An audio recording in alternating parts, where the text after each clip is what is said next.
Listen, I like hosting Game Links, but it would be nice if they could actually spell my name right.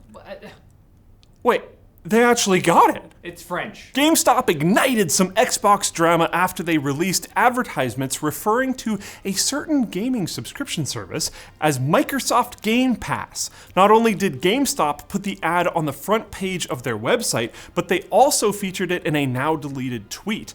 Rumors have already been swirling around Xbox games becoming a multi-platform, causing many of the Xbox faithful to pull their support. So, naturally, many who saw the tweet believe that the renaming wasn't a typo and that Microsoft is rebranding the service and outright killing Xbox. It's a strange knee-jerk reaction since Twitter is beloved as a haven for articulate and rational thought. Gaming informant Wario64 has pointed out that EA also used the term Microsoft Game Pass in the past. That could mean that Microsoft has been planning a rebrand for some time, or that both GameStop and EA hired fake gamers to write their website copy, and honestly, I'm not sure which is worse. We'll have to wait until next week's business update event to find out if Xbox has a future. Meanwhile, Microsoft has to deal with its past. Recent heavy layoffs at Activision Blizzard have angered the FTC, who are still trying to divorce the two companies. Microsoft was supposed to maintain the pre-merger status quo because of FTC's ongoing case to reverse the merger, but Microsoft claims that's what it's doing.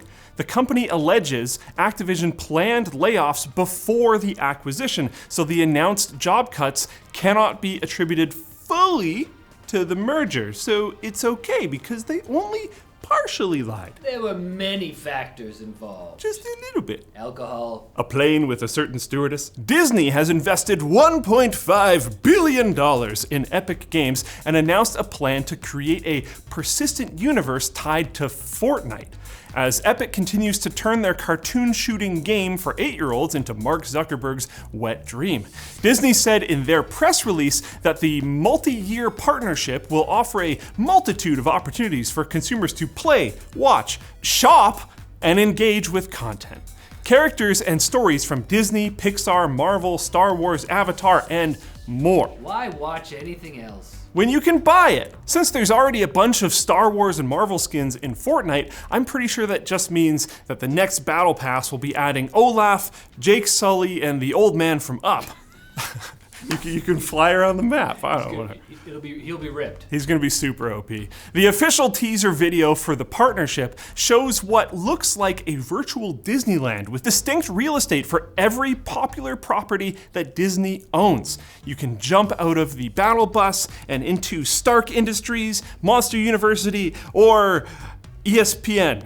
I want to go to Bolt World. Is that on there? Like the animated movie Bolt. Oh, nice. The dog, Bolt. I want to go to Cars so I can drive to work. There aren't a lot of specifics about what this all means. Right now, all we have for sure are Mandalorian cosmetics for Rocket League. Strap a baby alien to the top of your jet-powered car. They can fly now! Baby stormtroopers? The game Helldivers 2, developed by Arrowhead Studios, has had a tremendous launch on PC. It was Steam's third best-selling game by revenue globally, but as of filming, it has shot up to #1, beating out Palworld, Counter-Strike, and PUBG.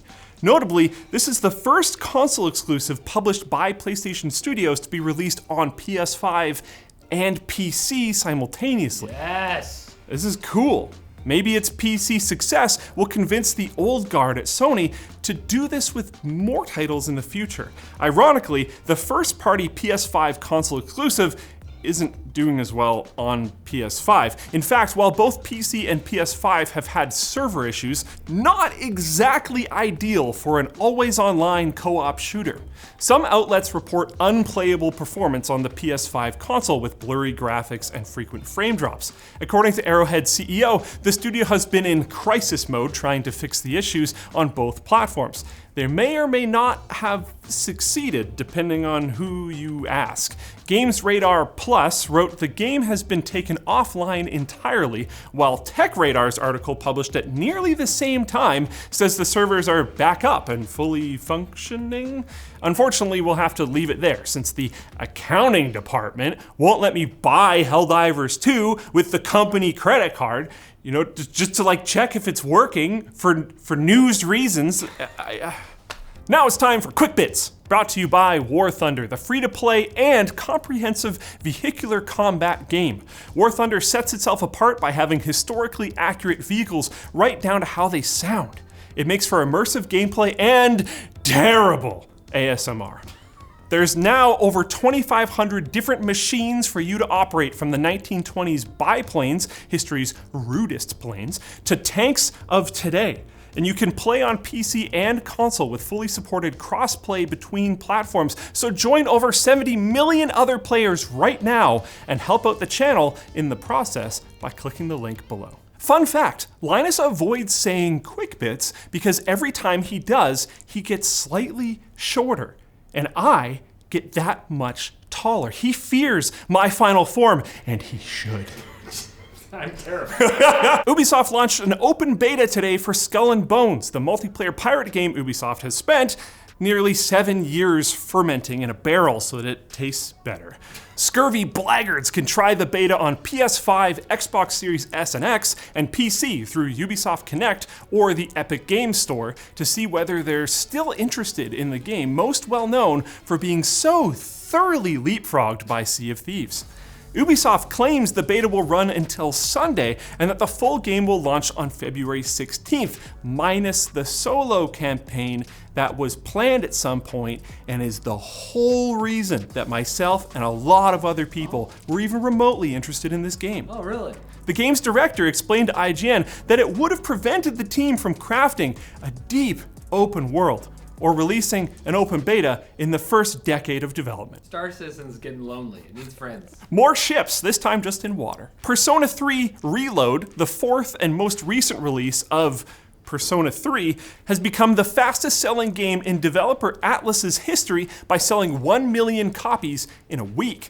To put that in perspective, Atlas announced during Persona's 25th anniversary 3 years ago that the entire series had sold 15 million copies. But Reload may have some future competition. Reputable leaker Midori claims Persona 1, the Persona 2 duology, and Persona 4 are getting remakes. Plus, they may be announced at this September's Tokyo Game Show.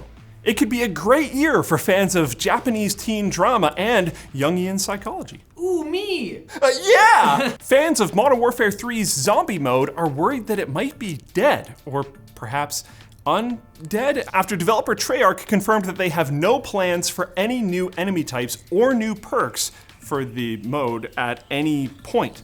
This particular iteration of Call of Duty's popular zombie mode only launched 3 months ago, but Treyarch has reportedly been reassigned to work on the upcoming Black Ops Gulf War, which will itself likely have a zombie mode. In case of awkward timing, Modern Warfare is set to have a crossover event starting on February 28th with notably zombie-themed franchise The Walking Dead, and it would really be ideal if they had some zombie-adjacent content coming out around the same time. Well, actually, The Walking Dead in the show refers to humans, so The only saving grace that Modern Warfare had for me was they had this mode that's similar to Counter-Strike Wingman, where you go with 2 people, and they used to have really sweet mixes of guns, and then they made it just snipers and shotguns, which was super lame, and then the new Modern Warfare came out, and they made it 3 versus 3, not 2 versus 2, and now it's just 2 similar to the rest of the games, and they're dead to me.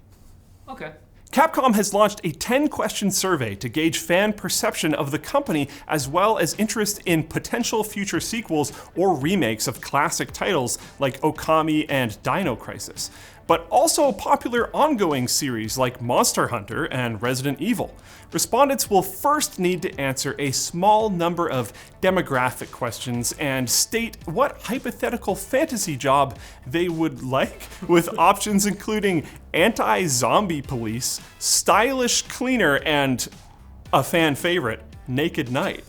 The survey is multiple choice, and in a moment of self-awareness, one of the options for what image do you have of Capcom is weird. And then in brackets, but in a good way. At least they know. The director of upcoming action RPG Stellar Blade said in an interview that he paid special attention to female protagonist Eve's posterior side because that's what players will see the most of. That design mindset would explain the game's focus on costume creation, but it also makes me question what he meant when he said in a separate interview that he wanted to express all the things a female character can do when wielding a sword. Very different from the things a male character can do. Yeah. So, important. Huh. And wouldn't you know it, Stellar Blade's game director seems more than willing to put Eve in his studio's previous project, mobile gacha game titled Nike, Goddess of Victory, a game that takes place in a universe where bras just don't exist, and earns $25 million a month by only requiring one hand to play. Did you know George Lucas convinced... Don't bring George Lucas into this. He told her that they didn't wear bras in space. Yeah, Carrie Fisher, he convinced her not to wear a bra. Because there's lower gravity. I think he would have gotten along with that. You just add support with the force. But you'll be playing yourself if you don't come back on Tuesday for more gaming news. Now, if you'll excuse me, I'm gonna go try to make Linus say quick bits.